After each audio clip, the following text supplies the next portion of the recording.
She whispered a secret that shattered everything I knew. Her real name wasn't even Lily. Maya had been best friends with Lily since their college days. 10 whole years of friendship. They shared everything together. Late-night talks, weekend adventures, happy moments, and sad times too. They knew each other inside out. Or at least Maya thought she did. It was a cold October evening when everything changed. The rain was pouring outside, making that peaceful sound on the windows. They were sitting in their favorite coffee shop, the one they'd been going to for years. The place had old wooden tables, warm lights, and always smelled like fresh coffee. It was their special spot.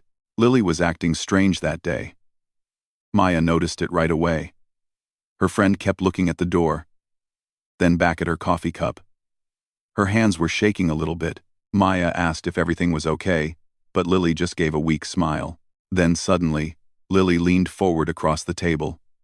Her voice dropped to almost a whisper. "Want to know a secret?"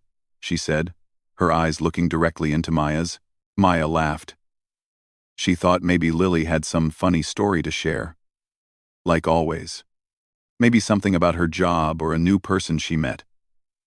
But what came next made Maya's smile disappear completely. Her heart started beating faster.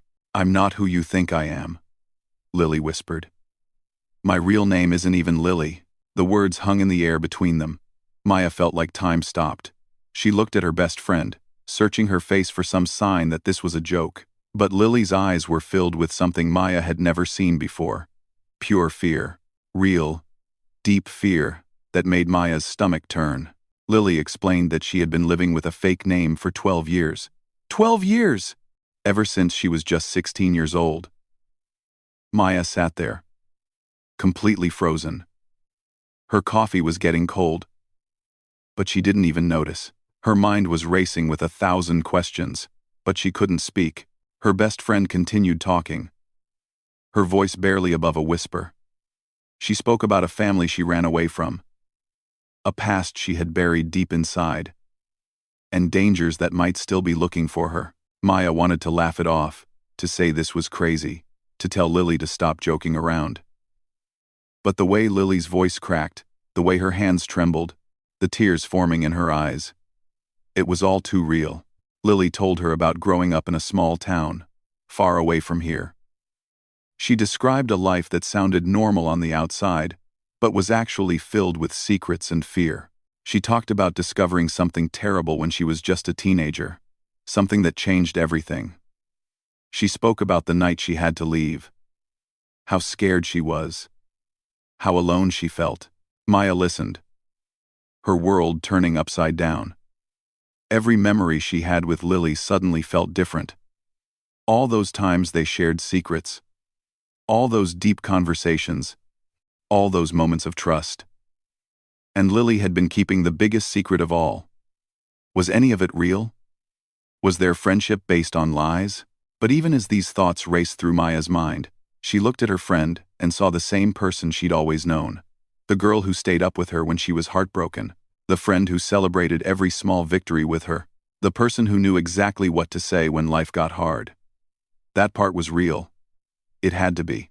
Lily was crying now, quietly. She said she'd broken her own rules by telling Maya.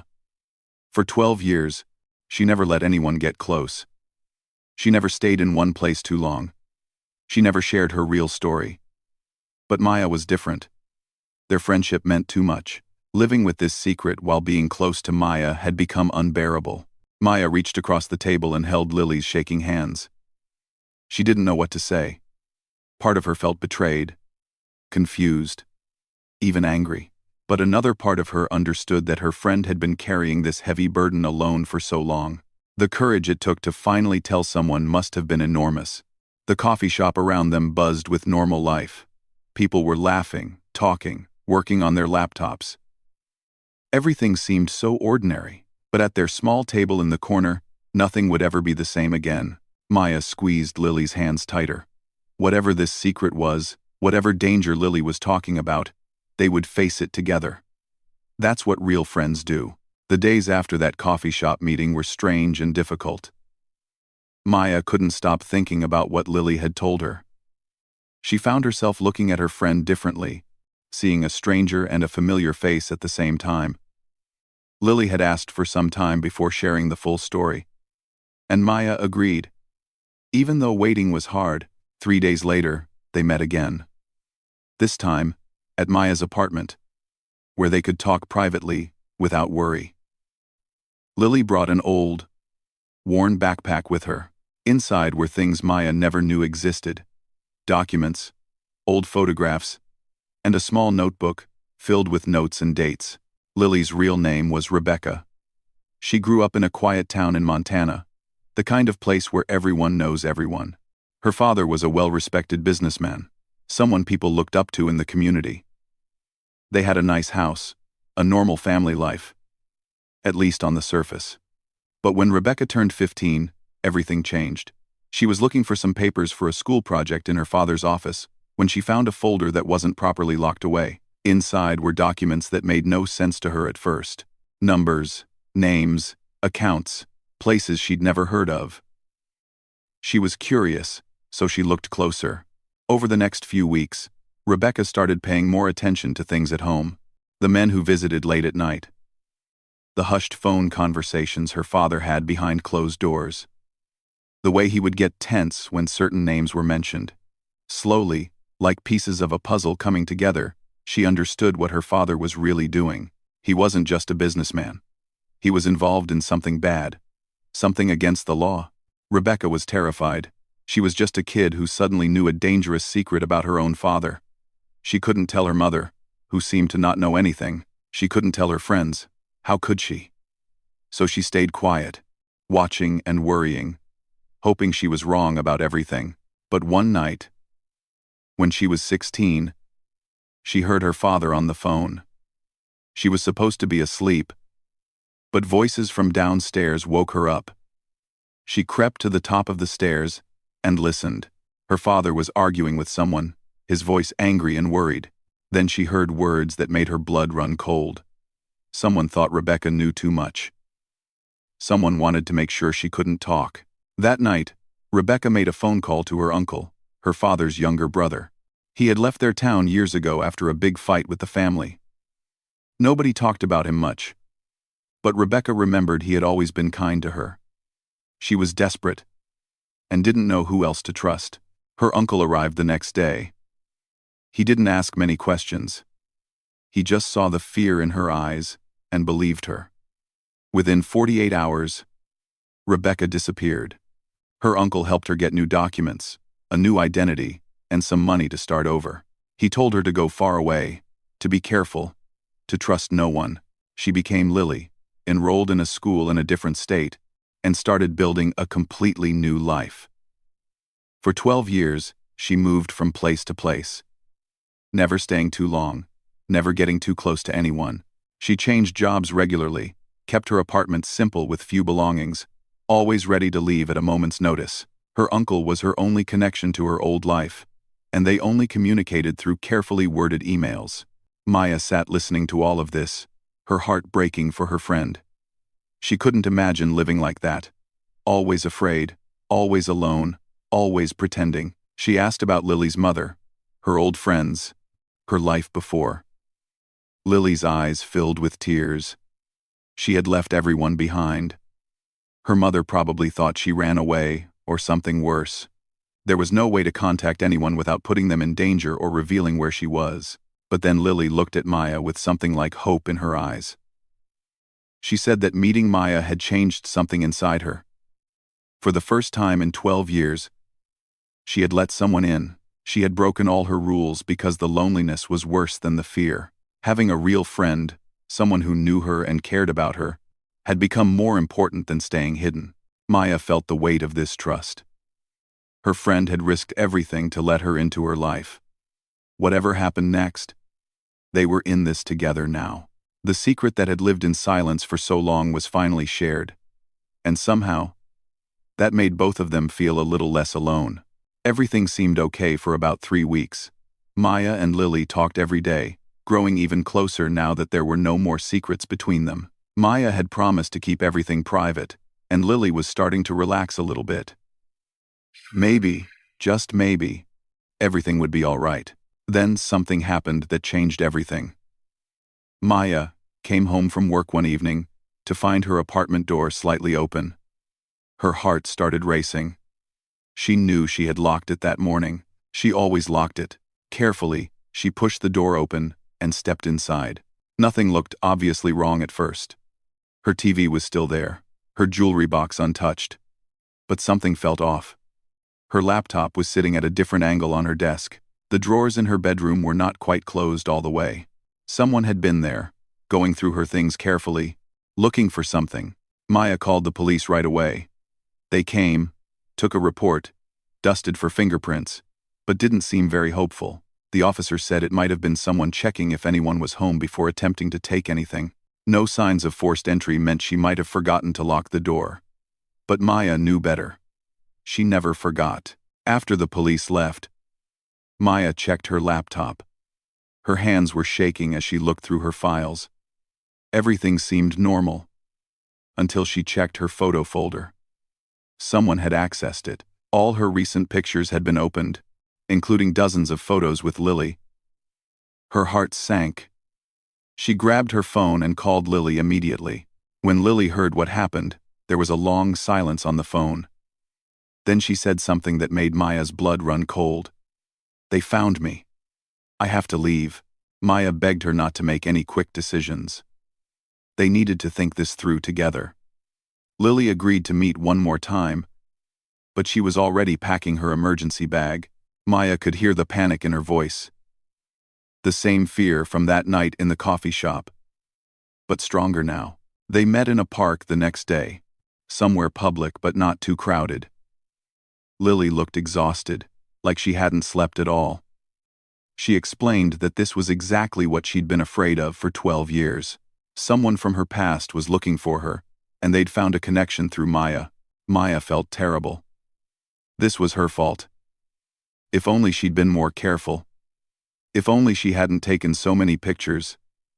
If only she'd kept her apartment more secure. But Lily stopped her. This wasn't Maya's fault. This was the reality of the life Lily had been running from. It was bound to catch up eventually. But Maya wasn't ready to give up so easily. She had a younger brother who worked as a journalist. He had connections with people who investigate things. People who might be able to help. Lily was hesitant. Everything in her said to run, to disappear like she'd done before. But Maya convinced her to at least talk to someone who might have answers. Maya's brother listened to the whole story. He didn't judge or question whether it was real. He just listened carefully, taking a few notes. Then he said he knew someone in law enforcement he could trust, someone who might be able to make some quiet inquiries without raising red flags. A few days later, he came back with information that both relieved and worried them. Lily's father had been arrested 8 years ago. His business operations had been shut down, and several people had gone to prison. That was the good news. The bad news was that one of those people, a man named Vincent, had recently been released. And according to Maya's brother's source, Vincent had been asking questions about Lily's father's family. Vincent apparently believed that Lily's father had hidden money somewhere before his arrest. A lot of money. And he thought that Rebecca, Lily's real name, might know where it was. The break-in at Maya's apartment wasn't random. It was a message. They knew Lily existed. They knew she was connected to Maya. And they were getting closer. Lily's face went pale when she heard this. She stood up, ready to walk away right then and there. But Maya grabbed her hand. Running wouldn't solve this. Vincent would keep looking. He had nothing but time and determination. They needed a different solution. They needed to face this problem head-on.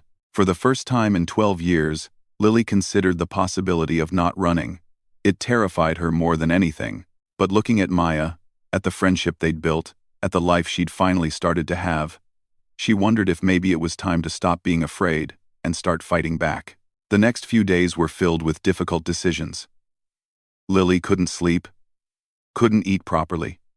Every sound made her jump. Every car that drove by her apartment made her peek through the curtains.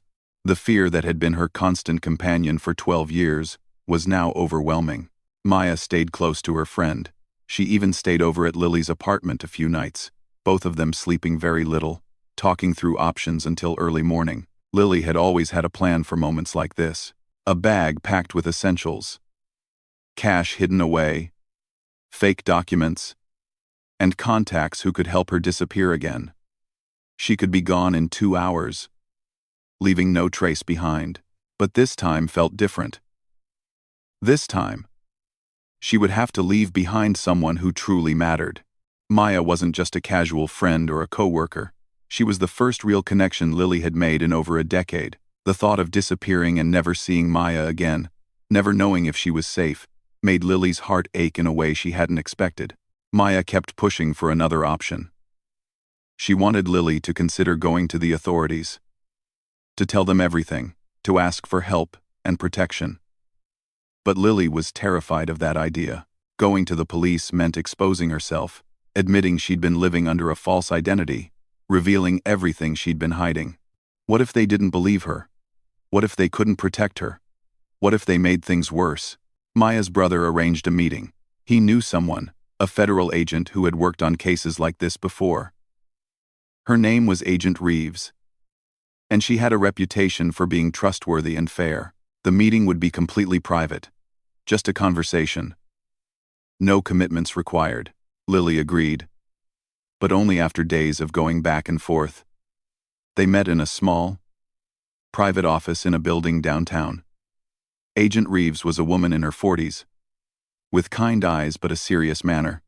She listened to Lily's entire story without interrupting, taking occasional notes, nodding at certain parts.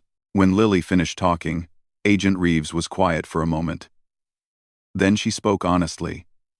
She said that Lily's information could be valuable. The things she remembered from her father's files, the details about the business operations, the names and places, all of that could help with ongoing investigations. But she was also honest about the challenges. 12-year-old memories from a scared teenager might not be enough evidence on their own. The witness protection program had strict requirements, and Lily's case was complicated. She had been living under a false identity for years, which created legal problems of its own. Agent Reeves couldn't promise complete protection or guarantee that everything would work out perfectly. However, she offered something else. If Lily was willing to cooperate, to work with the authorities, they could offer protection during the investigation. They could help her navigate the legal issues around her identity. And if the information she provided led to arrests and prosecutions, they could help her start over properly, legally, under her real name. It was a big decision. Lily would have to trust the very systems she'd been running from. She would have to stay in one place instead of disappearing. She would have to face her past instead of burying it. Everything in her wanted to say no, to walk away, to run like she always had. Maya watched her friend struggle with the choice. She didn't push or pressure. She just sat there, holding Lily's hand, letting her know that whatever she decided, she wouldn't be alone. That simple gesture, that quiet support, meant everything. Lily thought about the 12 years she'd spent running, moving from place to place, never having real friends, never building a real life, always looking over her shoulder. She thought about the loneliness, the fear, the exhaustion of pretending to be someone else every single day. She was so tired of running, so tired of being afraid. And for the first time, she had something worth staying for. A real friendship, a chance at a real life, maybe even a chance to be herself again, to reclaim the identity she'd lost when she was just 16 years old. Lily took a deep breath and looked at Agent Reeves. Her voice was shaky, but determined. She said yes. She would cooperate. She would tell them everything she remembered. She would face this instead of running. It was the scariest decision she'd ever made. But somehow, it also felt right. Maya squeezed her hand tighter. Agent Reeves nodded with respect. The journey ahead wouldn't be easy. But at least Lily wouldn't be walking it alone anymore. For the first time in 12 years, she had people on her side, people who believed her, people who wanted to help. That small hope was enough to keep her moving forward. The months that followed were harder than anything Lily had imagined. Working with the authorities meant long meetings, detailed statements, and reliving memories she'd tried hard to forget. She had to remember everything from when she was 15 and 16. Names, faces, conversations, documents. It was exhausting and emotionally draining. Agent Reeves assigned protection to both Lily and Maya. Plain-clothed officers watched their apartments. They had emergency numbers to call any time, day or night. Lily had to follow strict security rules: no social media, limited phone calls, careful routes when going anywhere. It felt like a different kind of prison. Even though she knew it was for her safety, Maya stayed by her side through everything. She went to meetings when Lily needed support. She kept Lily company during the long, anxious nights when sleep wouldn't come. There were times when Lily pushed her away, insisting it was too dangerous, that Maya should distance herself for her own safety. But Maya refused to leave. This was what real friendship meant, staying even when things got difficult. The investigation moved forward. Lily's memories, combined with old case files and new detective work, started revealing important information. Financial experts traced money trails that had gone cold years ago. Other witnesses who had been too scared to talk before started coming forward. Lily's courage in stepping forward inspired others to do the same. Vincent, the man who'd been looking for Lily, made a mistake. In his search for her, he'd contacted several people and made threats. Those threats were documented. When combined with evidence of his connection to the original cases and his attempts to intimidate witnesses, the authorities had enough to arrest him. It happened 4 months after Lily first met with Agent Reeves. The day of Vincent's arrest, Lily cried. Not tears of sadness, but of relief, so overwhelming she couldn't hold it back. For 12 years, she'd been running from shadows and fears. Now, the main threat was behind bars. It didn't solve everything. There were still legal issues to work through, still healing that needed to happen, but it was a huge weight lifted from her shoulders. Agent Reeves worked hard to help Lily with her legal situation. The fact that she'd come forward voluntarily, that she'd been a minor when she ran, that she'd been in genuine danger, all of this mattered. With good lawyers and Agent Reeves' support, they found a path forward. Lily could legally reclaim her real identity as Rebecca, without facing serious consequences for the years she'd lived under a false name. But something interesting happened during this process. Lily realized she didn't want to completely go back to being Rebecca. That scared 16-year-old girl who ran away was part of her past. But Lily, the person she'd become over 12 years, was also real. The strength she'd developed, the independence, the resilience, that was all Lily. So she made a choice that felt right to her. She became Rebecca Lily on all her legal documents. A combination of who she was born to be and who she'd become. It felt like honoring both parts of herself, the girl who survived and the woman who found the courage to stop running. One of the hardest but most important steps was contacting her mother. After Lily's father was arrested, her parents had divorced. Her mother had moved to a different state and had spent years wondering what happened to her daughter. Through Agent Reeves, they arranged a meeting. Seeing her mother again after 12 years was overwhelming. They both cried for a long time, holding each other. Her mother wasn't angry that Rebecca had run. She understood. She apologized for not protecting her better, for not seeing what was happening. They talked for hours, beginning the long process of rebuilding their relationship. Maya was there when Rebecca met her mother, sitting quietly in the corner of the room, ready to provide support if needed but giving them space for their reunion. Rebecca introduced Maya to her mother as the person who saved her life, not just from the danger, but from the loneliness of living in fear and isolation. A year after that rainy evening in the coffee shop when Lily first whispered her secret, the two friends sat at the same table in the same spot. But everything was different now. Lily, Rebecca Lily, no longer looked over her shoulder constantly. She smiled more easily. She talked about the future with hope instead of fear. They ordered their usual coffees and talked about normal things. Work, weekend plans, a movie they wanted to see. Simple, everyday conversation that felt like a luxury after everything they'd been through. Rebecca reached across the table and took Maya's hand. "Thank you for not giving up on me," she said quietly. Maya smiled. "That's what friends do. Real friends." Rebecca nodded. She was finally free. Not just from the people who'd been looking for her, but from the fear that had controlled her life for so long. She'd learned that running away only gives your fears more power. Standing still, facing the truth, and trusting the right people, that was real strength. The rain started falling outside again, just like that first evening. But this time, Rebecca didn't tense up at the sound. She just listened to it peacefully, grateful for the storm she'd survived and the friend who'd stood beside her through it all. She was home now, truly home, not in a place but in herself. And that was the greatest freedom of all.